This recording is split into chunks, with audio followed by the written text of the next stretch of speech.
میں وہ ماں جو 9 سال سے یہاں پہ تڑپ کے انصاف مانگ رہی ہوں. میں وہ ماں ہوں جو انصاف مانگ رہی ہوں, جو نہیں مل رہا ہے. انصاف دے دو یا مجھے میرا بچہ دے دو. دے دو ہمارے بچے ہمیں واپس. نہیں دے سکتے تو ان کے قاتل ہمیں دے دو. کچھ کرو, ہمارے بچوں کا خون کا حساب دو ہمیں. ان کا انصاف دو ہمیں. ہمیں کچھ بھی نہیں چاہیے, ہمیں صبر بھی نہیں چاہیے. دے سکتے ہو تو انصاف دو. تھک گئے دروازے پر آ کے. ایک آخری دروازہ ہے جس کے پاس آتے ہیں. بس ہمیں انصاف دو, ہمیں انصاف دو اور ہمیں انصاف دو. میں یہ کہتی ہوں کہ ہمارے اس سانحے کے بعد, اے پی ایس کے سانحے کے بعد, ہر لیڈر آ کے, ہر ایک عام آدمی سے آ کے ایک لیڈر تک ہمیشہ یہ بات ہم سے کرتا ہے کہ ہم آپ کے ساتھ ہیں. یہ آپ اگر ہمارے ساتھ ہیں تو ہمارے بچوں کو, ہم لوگوں کو انصاف کیوں نہیں ملا؟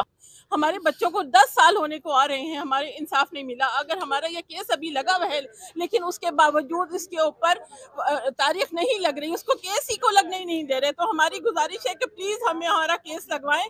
ہمیں عیسیٰ صاحب سے, قاضی عیسیٰ سے ہمارا جو ہے وہ وہاں پر ہماری تاریخ لگے. خدا کے واسطے ہمارے اب 10 سال ہونے کو آ رہے ہیں کہ ہاں, عام آدمی کہنے میں بڑی آسان سی بات ہے کہ جی ہم آپ کے ساتھ ہیں.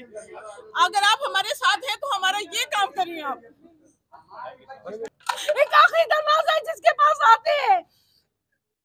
بس ہمیں انصاف دو, ہمیں انصاف دو اور ہمیں انصاف دو. میں یہ کہتی ہوں کہ ہمارے اس سانحے کے بعد, اے پی ایس کے سانحے کے بعد, ہر لیڈر آ کے, ہر ایک عام آدمی سے آ کے ایک لیڈر تک ہمیشہ یہ بات ہم سے کرتا ہے کہ ہم آپ کے ساتھ ہیں. یہ آپ اگر ہمارے ساتھ ہیں تو ہمارے بچوں کو, ہم لوگوں کو انصاف کیوں نہیں ملا؟ دوستو, ہمارے کوئی حافظے بڑے کمزور ہیں. اگر آپ کو یاد ہو تو پہلے دن ہی جب ارشد شریف شہید کا کیس سامنے آیا تو ہم نے یہ مطالبہ کیا تھا کہ آپ کو یونائٹڈ نیشن سے رجوع کرنا چاہیے. اس کی بنیادی وجہ یہ تھی کہ یہ 2 ممالک کے درمیان معاملہ تھا. اسی وجہ سے یہ معاملہ کھٹائی میں پڑتا ہوا ہمیں دکھائی دے رہا ہے کہ آج 1 برس بیت گیا, ارشد شریف شہید کے قاتلوں کا کوئی سراغ نہیں لگ سکا. اور اس ملک کی اعلیٰ عدلیہ جس پر ہمیں اعتماد ہے, ہم نے ہمیشہ کہا کہ ارشد شریف شہید کے قاتلوں کے متعلق کوئی سراغ لگایا جائے. اس کی وجہ یہ ہے کہ ورنہ اس طرح کے واقعات جو ماضی میں ہوتے رہے, اب بھی ہو رہے ہیں اور شاید آئندہ بھی ہوتے چلے جائیں گے. اس کو کہیں نہ کہیں تو رکنا ہے.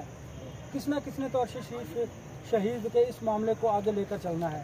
تو یہ ہم سب کا فرض ہے, کسی ایک شخص کا نہیں, بلکہ یہاں پر کھڑے ہر شخص سمیت پوری کمیونٹی کا یہ فرض ہے کہ ارشد شریف شہید کے معاملے کو اس وقت تک ہم نے نہیں بھولنا جب تک اس کے جو قاتل ہیں وہ گرفتار نہ ہو جائیں. دوسری بڑی امپورٹنٹ بات یہ ہے کہ ہم کن سے سوال کر رہے ہیں.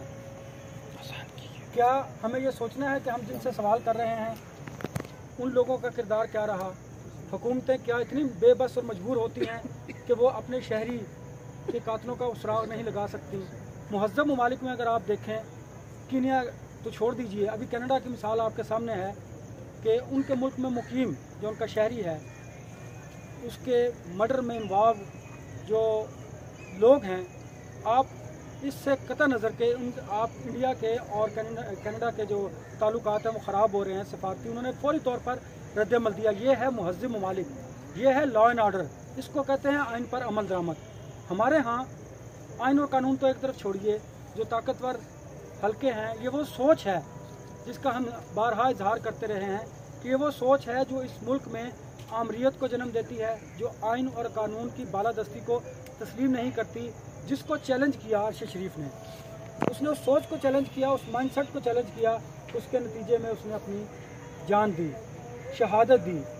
ان کا خون رائے گا نہیں جائے گا, کیونکہ جسٹس جو ہے وہ ایک اوپر رب کی ذات ہے کہ جو انصاف فراہم کرتی ہے. اور ہم نے دیکھا کہ جو ظالم اور طاقتور لوگ اگر اپنے ظلم اور اپنی طاقت کی وجہ سے کسی کی آواز کو دبا لیتے ہیں تو پھر اللہ تعالیٰ کی لاٹھی بے آواز ہے.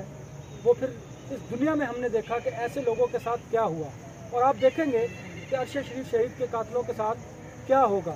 کیونکہ ہمیں اپنے رب سے یہ امید ہے کہ اگر یہ حکومت, یہ ریاست اور ریاستی ادارے انصاف نہیں کرتے تو پھر اللہ تعالیٰ انصاف کریں گے.